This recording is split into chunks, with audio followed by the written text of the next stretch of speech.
मित्रांनो, आज आपण शिकणार आहोत संधी म्हणजे काय.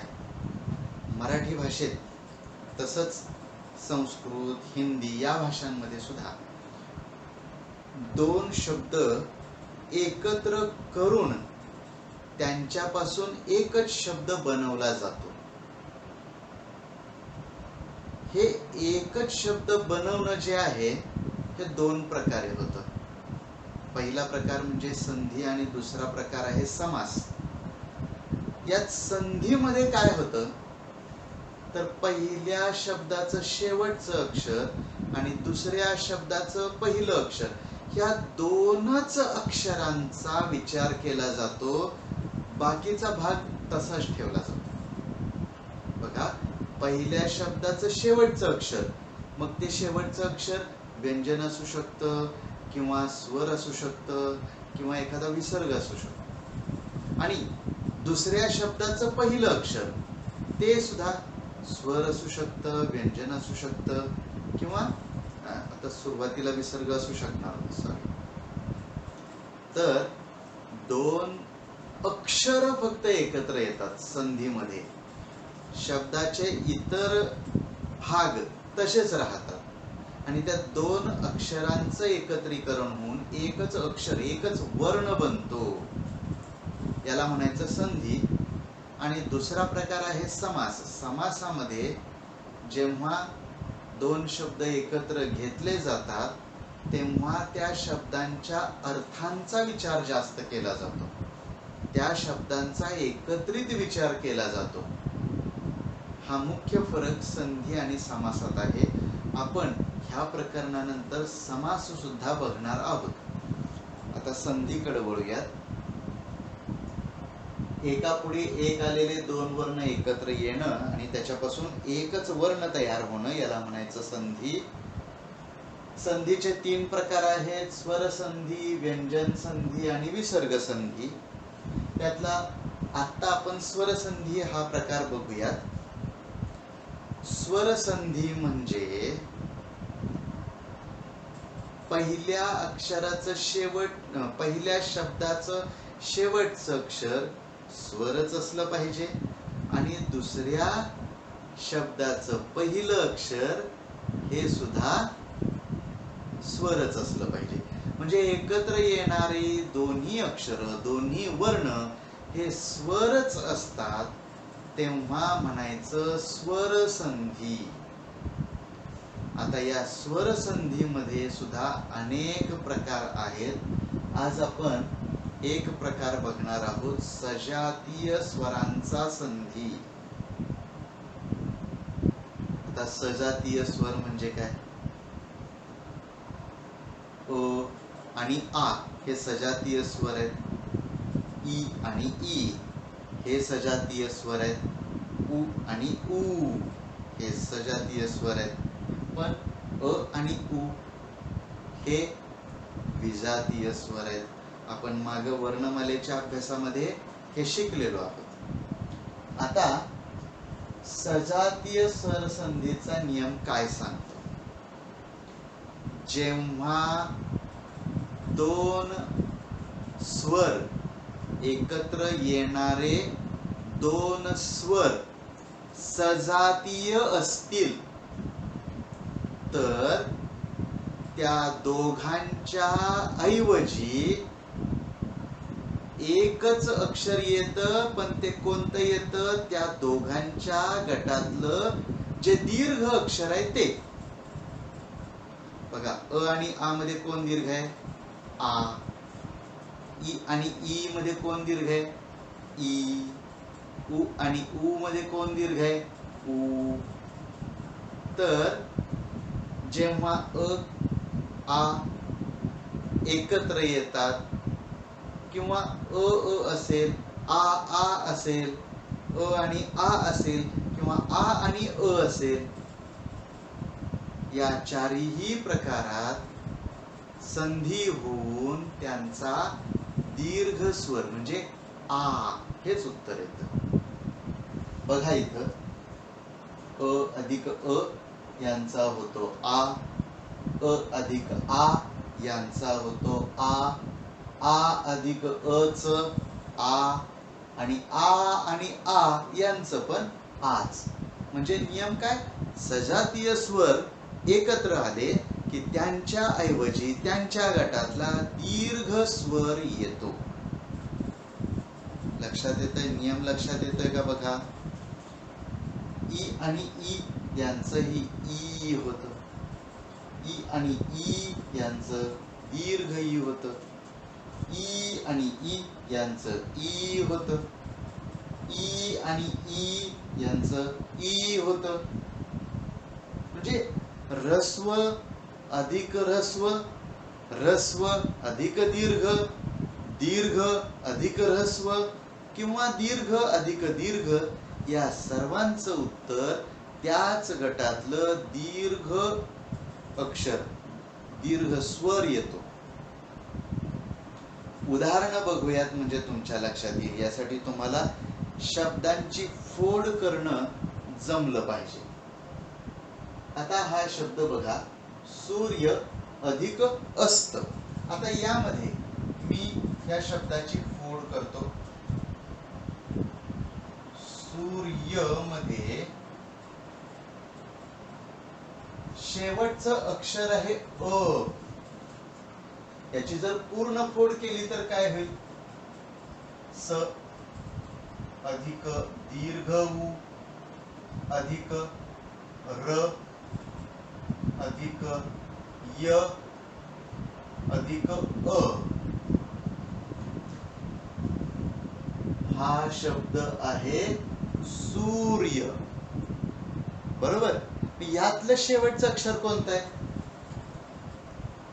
अ. आणि पुढचा शब्द आहे अस्त. यातलं पहिलं अक्षर कोणतं आहे, अ. म्हणजे सूर्य आणि अस्त मधलं पण हे अ आणि पुढं स्त वेगळं घेऊया. यातलं पहिल्या शब्दाचं शेवटचं अक्षर आणि दुसऱ्या शब्दाचं पहिलं अक्षर यांचाच संधी होतो. आणि काय होतं, हे दोघं सजातीय आहेत ना, यांचं काय होईल हो मग, दीर्घ होईल. दीर्घ स्वर कोणता आहे, अ आणि अ, आ. दीर्घ स्वर कोणता आहे, आ. मग उत्तर काय येईल, या दोन्हीच काय होईल, आ होईल. हे दोघेही नष्ट होतील आणि त्यांच्या जागी आ. आता हा आ यात मिसळणार म्हणजे होणार सूर्यास्त.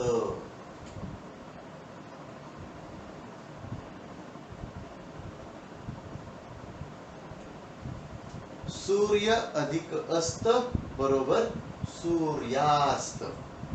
येते का लक्षात बघा. इथं हिम अधिक आलय. आता मला सांगा, हिम या शब्दामधलं शेवटचं अक्षर कोणतं, शेवटचा वर्ण कोणता.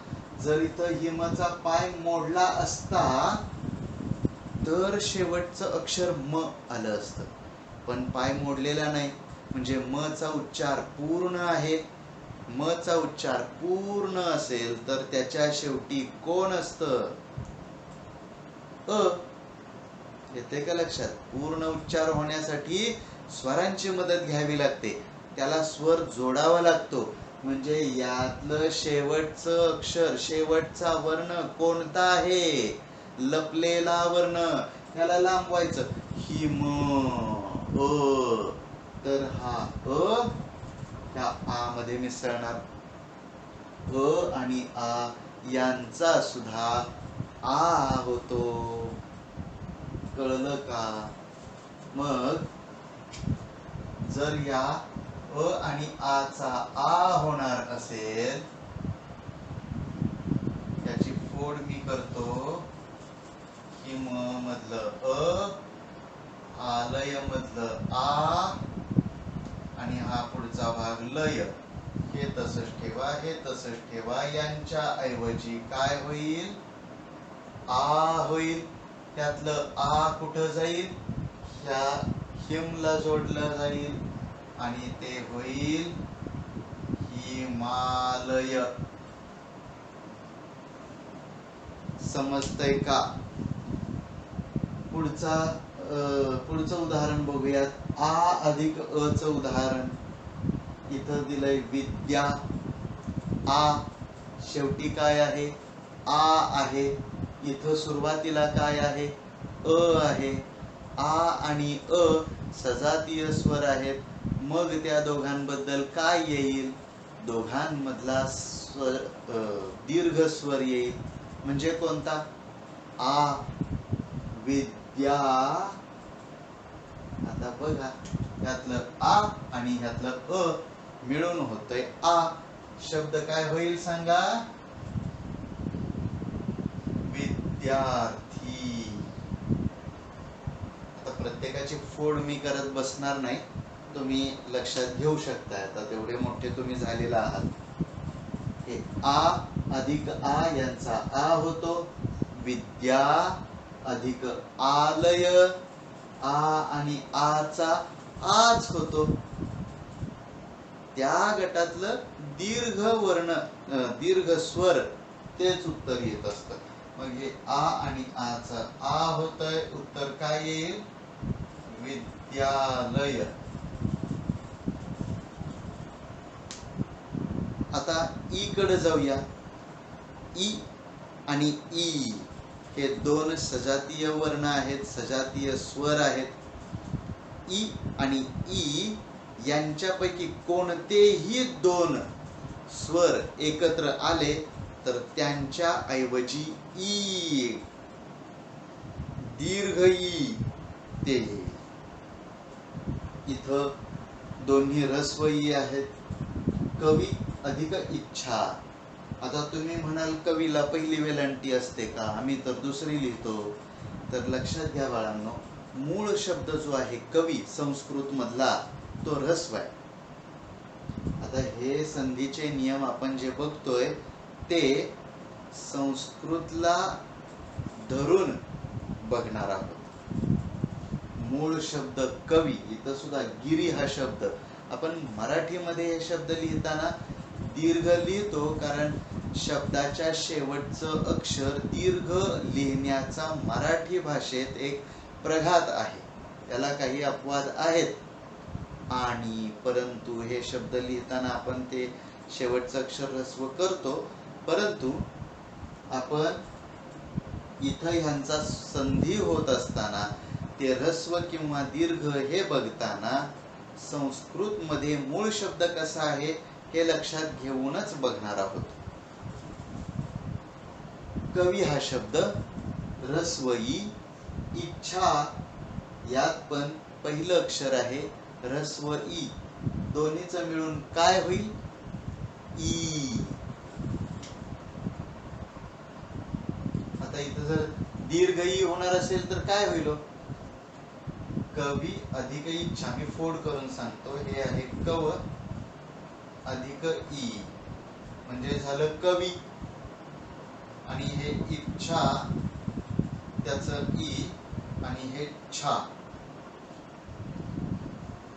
आता हे ई आणि हे ई मिळून काय होईल? ई. मग हे जर दीर्घ ई झालं आणि ते ह्या कव मध्ये मिसळलं तर काय होईल? कवीच्छा. कळलं का? पुढं गिरी अधिक ईश. पहिलं अक्षर ह्रस्व आहे, दुसरं अक्षर दीर्घ आहे, तरी पण आमचं उत्तर काय येतं? दीर्घ. म्हणजे याचं उत्तर काय येईल? थेट लिहितो गिरीश होईल. का बरं असं होईल? ह्रस्व अधिक दीर्घ बरोबर दीर्घ. कळतंय? आता दीर्घ ई अधिक ह्रस्व ई याचं काय होईल? दीर्घ ईच होणार. रवी अधिक इंद्र यातलं दीर्घ ई, यातलं ह्रस्व ई. यातलं ई दिसतंय ना तुम्हाला? फोड करायला शिका, की फोड जर कळली तर तुम्हाला यात शेवटी दीर्घ ई आहे हे कळेल. इथलं ह्रस्व ई, दीर्घ ई आणि ह्रस्व ई मिळून होतो दीर्घ ई.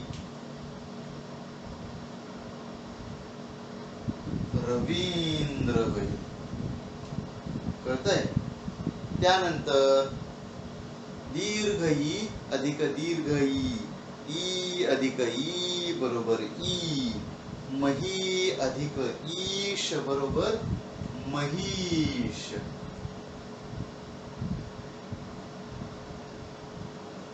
त्यानंतर आपण इथं ऊचा संधी बघणार आहोत.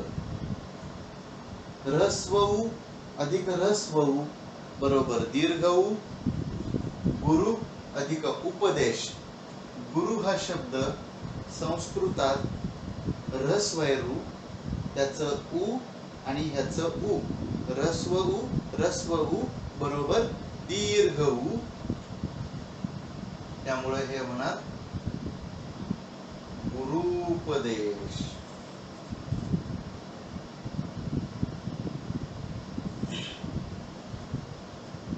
आणि दीर्घ उ अधिक ह्रस्व उ यांचं पण दीर्घ उच होणार. भू अधिक उद्धार. भू मध्ये बला दुसरा उकार आहे, उद्धार मध्ये उ ह्रस्व आहे. हे दीर्घ उ हे ह्रस्व उ यांचं होईल दीर्घ उ. उद्धार.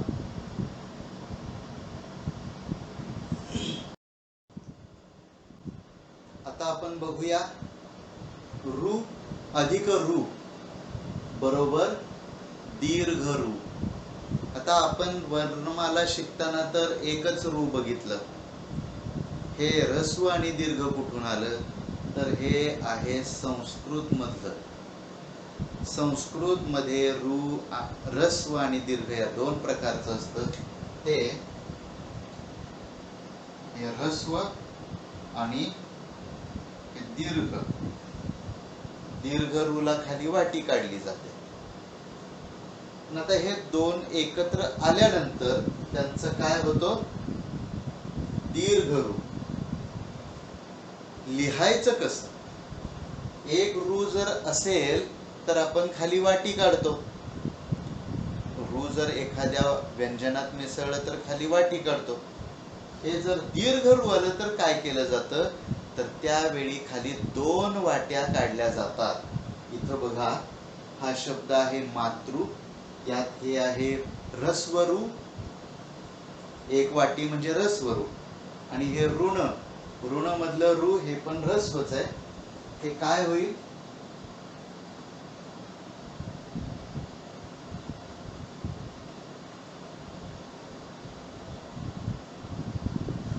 मातृण.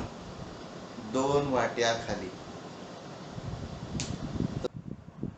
आता आपण स्वर संधीचा दुसरा नियम बघूया. दुसऱ्या नियमामध्ये काय सांगितलंय अ किंवा आ यांच्या पुढे ई किंवा ई आल्यास, अ किंवा आ पुढे ई किंवा ई आल्यास त्या दोहोंचा ए होतो. इथं पहा अ पुढं ई आले, आ पुढं ई आले, अ पुढं ई आले, आ पुढं ई आले.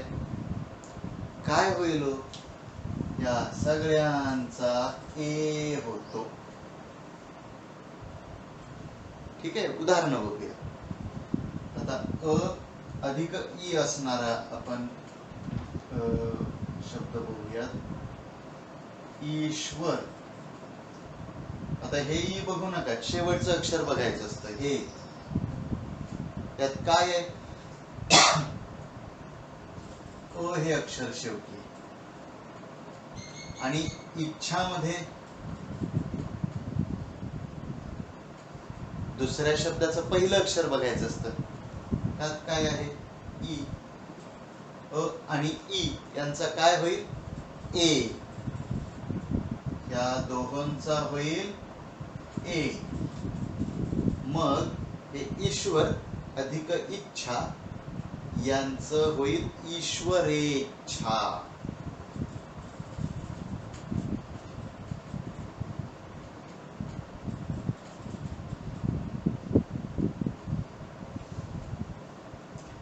इथली फोड लक्षात येते ना. यात आहे अ, शेवटचं अक्षर अ, यातलं पहिलं अक्षर ई. या अ आणि ई या दोघांचाही मिळून होतो ए, आणि हा ए यात मिसळतो. ईश्वरेच्छा. हे ई कुठं गेलं? हे पण गेलं ना. अ आणि ई यांच्यात त्या दोघांचा मिळून ए होतो.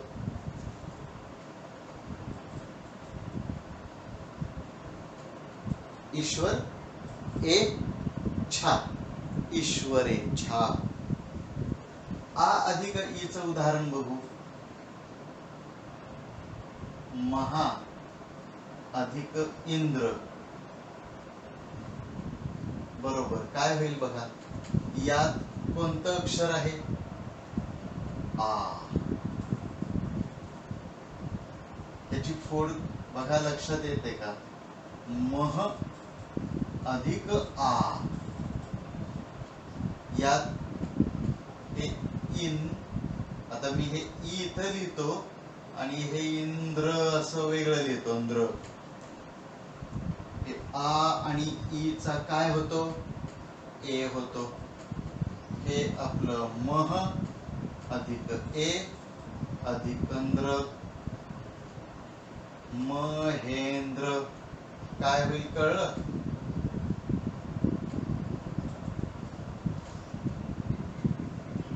ही फोड लक्षात आली तर तुम्हाला संधी कळेल.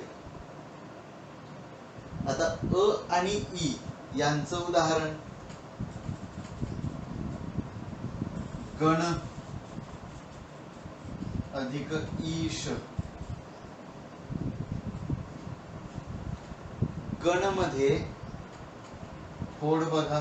गण अधिक अ. ईश मधलं हे ई आणि हे श, ह्या दोहोंचा ए होतो.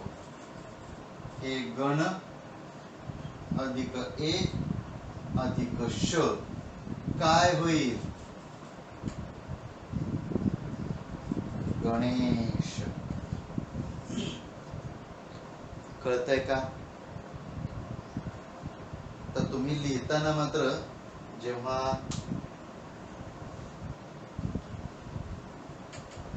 हे वहीत उतरून काढायचंय बरं का, तेव्हा हे बाकीचे फोड लिहिण्याची आवश्यकता नाही.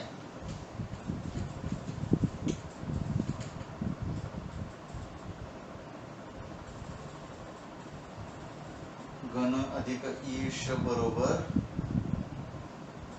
गणेश. त्यानंतर आ अधिक ई. इथं आ हे अक्षर असणारा शब्द रमा घेऊ आणि ईश. ह्या रमा मधलं शेवटचं अक्षर कोणतं? आ. ह्यातलं पहिलं अक्षर ई. आ आणि ई चा काय होतो? ए. काय होईल शब्द मग सांगा? रमेश. त्याची फोड बघा, समजून घ्या.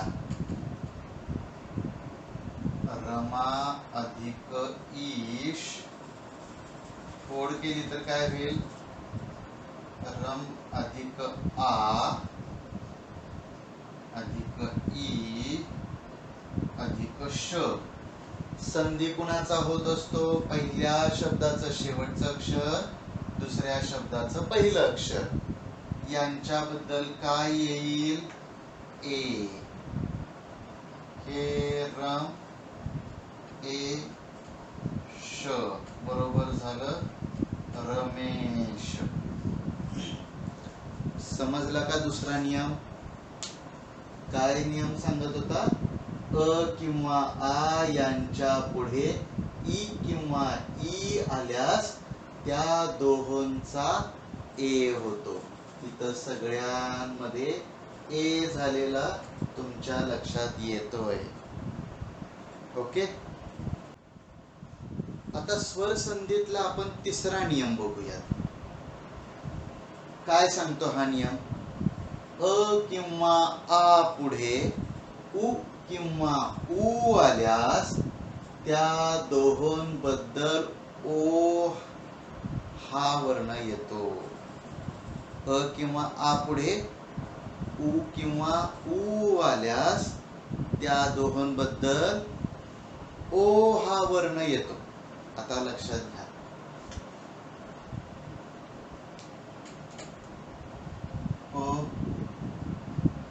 अ पुढे ऊ आलं, अ पुढे दीर्घ ऊ आलं, आ पुढे ऱ्हस्व ऊ आलं किंवा आ पुढे ऱ्हस्व ऊ, आ पुढे दीर्घ ऊ. या 4 शक्यता आहेत.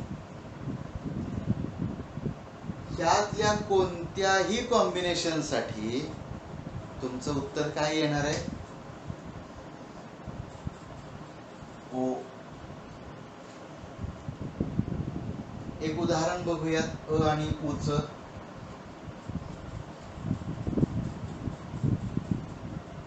सूर्य अधिक उदय.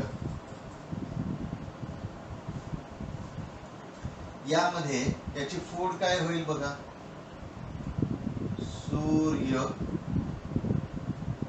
आणि ह्यातला अ वेगळा काढतो आणि इथं ऊ आणि दय. अ आणि ऊ चा काय होतो? ओ. हा हे सूर्य, याचा पाय मोडलाय. अ आणि ऊ चा झाला ओ आणि हा पुढचा दय मिळून काय झालं? हे ह्याच्यात मिसळेल. सूर्योदय. समजलं? दुसरा काय? अ आणि ऊ. अ हे अक्षर शेवटी आणि ऊ हे दुसऱ्या शब्दाच्या सुरुवातीला असणार.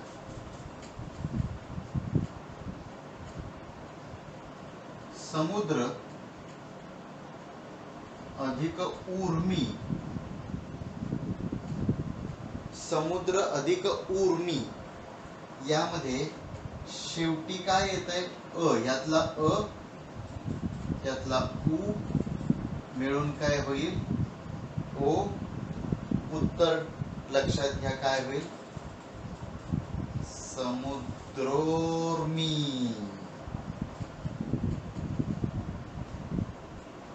समजतंय?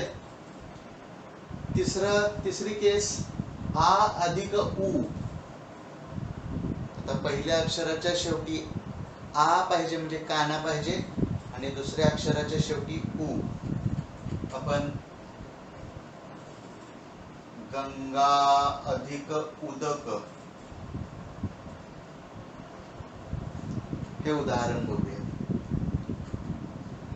यातलं आहे आ, यातलं आहे ऊ, दोहोंचा होईल ओ. मग काय होईल उत्तर? गंगोदक. आणि दीर्घ अक्षर जर मिसळायचं झालं तर आपण उर्मी हाच शब्द यात मिसळूयात. बघा आता गंगा अधिक उर्मी हे आ आणि हे दीर्घ ऊ यांचा पण होतो ओ, म्हणजे संधी होईल गंगोर्मी. लक्षात येतंय का?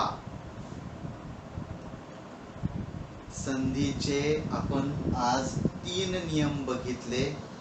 जे काही तुम्हाला मी शिकवलेलं आहे, जे काही बोर्डवर आहे ते तुम्ही तुमच्या वहीत उतरून घ्यायचंय. पहिला नियम त्याची उदाहरणं, दुसरा नियम त्याची उदाहरणं, तिसरा नियम त्याची उदाहरणं. हे सगळं तुम्ही तुमच्या वहीत लिहून घ्या.